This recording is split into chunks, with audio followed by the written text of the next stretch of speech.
Sa inyong lahat, Lotix, yan yung tip ko pa sa araw ng July 23, 2025. Pinanan din po kayo dyan. Sumada lang ng 7-2 yung ipupos ko.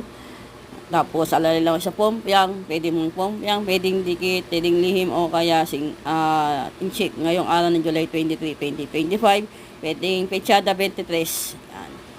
23 Lotix. Congrats sa inyo sa mga nalo ng 619 kahapon na tumbukan natin at maraming pumaldo kahapon. Kaya mananalo tayo ngayong araw ng Huwebes. Naway man magkaroon tayo ng siksik, liglig at umaawon na blessing. I-claim natin yan. I-manifest natin yan, Lotix. Good luck at sisilan tayo. Happy lang. Good morning. Money flow sa ating lahat.